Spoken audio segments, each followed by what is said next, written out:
Let's dive right into this explainer. Today, we're conducting a deep, highly structured analysis of early feminism, relying entirely on our source material. This isn't just your standard historical overview. It's a real exploration of the philosophical roots that shaped a massive movement and what the text argues happens when a society fundamentally shifts its core values. The author maps out this ideological shift through 6 key sections: the drift from tradition, revising the social contract, the reality of suffrage, rewriting the sacred text, a wedge between sexes, and finally, what they call the ideological shipwreck. Section 1, the drift from tradition. Right off the bat, the source asks us to put aside the standard history books for a moment and carefully examine the specific cultural air surrounding early suffragettes. So, under what influences was this movement actually born? The author poses this fundamental question to point out a pretty surprising fact. Key figures, particularly Elizabeth Cady Stanton, were heavily influenced by elite, non-traditional spiritual circles. They weren't just operating in a vacuum, right? They were moving within a very specific intellectual milieu that rejected orthodox norms. And this brilliantly illustrates the author's concept of the drift. What we're seeing, according to the text, is an abandonment of anchored Christian truth in favor of alternative subjective spiritualities.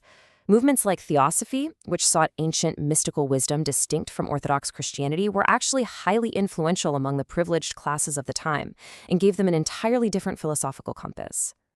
To give you a physical idea of these influences, the source notes something fascinating. Occult practices were actually not uncommon among the elites of that era. In fact, Stanton used what was known as a spirit table as she penned the Declaration of Sentiments. That detail drops us right into an unexpected historical context, suggesting the foundational documents of early feminism were penned under influences far removed from traditional Christian values. Section 2, revising the social contract. Let's move to the famous 1848 Seneca Falls Convention and see how the source argues the social contract was fundamentally challenged here. The source breaks down Stanton's core grievances from that convention: having no elective franchise, being civilly dead if married, being barred from wealth, and holding a subordinate church position. Now, while the author acknowledges certain historical realities of the time, they argued that Stanton deliberately exaggerated these points to maximize perceived victimhood, essentially framing women not as active participants in society, but as entirely oppressed subjects. By objectively juxtaposing her claims against historical realities, this source's main argument really comes into focus. For instance, where Stanton claimed women were civilly dead, the author points out that coverture legal reforms were actually already well underway. And where she claimed women had no voice, the text highlights their massive active lobbying power in movements like abolitionism. So the argument is that existing legal reforms were largely ignored by Stanton to push a broader narrative of absolute tyranny. Section 3, the reality of suffrage. This brings us to a really fascinating reevaluation of history by the author. The author clarifies the term suffrage right off the bat to dispel a very common modern misconception. Suffrage has literally nothing to do with the word suffering. It actually comes from the Latin word for a voting tablet. The source uses this etymology to frame the historical debate around the practicalities of civic responsibility, rather than framing it purely as a remedy for oppression. The author then maps out a global timeline to emphasize a vital, often overlooked piece of historical context. Women's suffrage historically followed very shortly after universal male suffrage was finally achieved. We have to remember, for centuries, most men couldn't vote either. In the grand scheme of history, the gap between all men getting the vote and women getting the vote was incredibly brief. So, the crucial "so what" the author makes here is about the relationship between rights and responsibilities.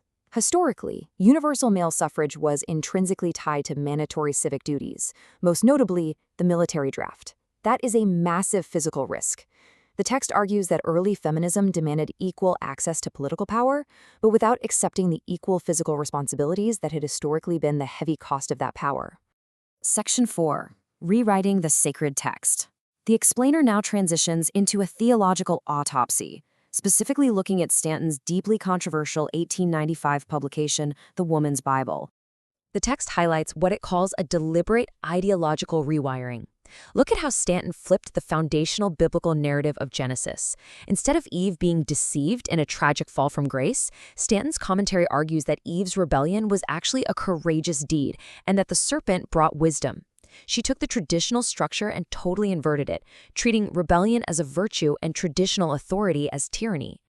According to the critique in our source, Stanton's own words provide direct proof of her ultimate goal. When she writes that the Bible and the church are the greatest stumbling blocks to emancipation, it shows this wasn't just about political voting rights. The author argues it was a calculated effort to completely subvert Orthodox Christian morality and the established societal order that she believed was inherently oppressive. The author frames this specific tactic using a concept they call feminine error. They contrast this with masculine error, which is overt physical destruction. Feminine error, on the other hand, acts as a subtle, ideological rewiring. It subverts traditional norms from the inside out.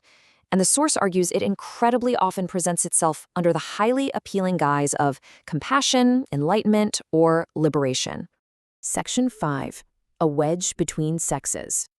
We now move into the real-world fallout of these ideas, examining what the source describes as a deliberate wedge driven between men and women.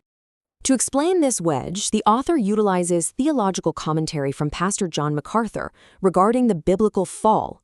The argument here is that the relational dynamic introduced by the fall was fundamentally a power struggle, a desire to usurp leadership. The source argues that feminism, rather than fixing this struggle, actually institutionalizes and exacerbates the relational conflict first introduced in Eden. Looking for modern evidence of this ideology at work, the source points straight to divided voting patterns. When analyzing data from the 1980s right up through the 2024 election cycle, we see a growing partisan divide between husbands and wives. The author points to this trend along with modern political ads actively encouraging spouses to secretly vote against one another as physical proof of homes that have been ideologically split by this historical wedge. Section 6. The ideological shipwreck.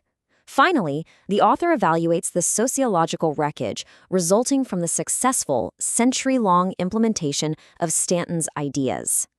To truly understand what was dismantled, the author impartially defines a very loaded buzzword, patriarchy. From the Greek, it simply means the rule or authority of the father.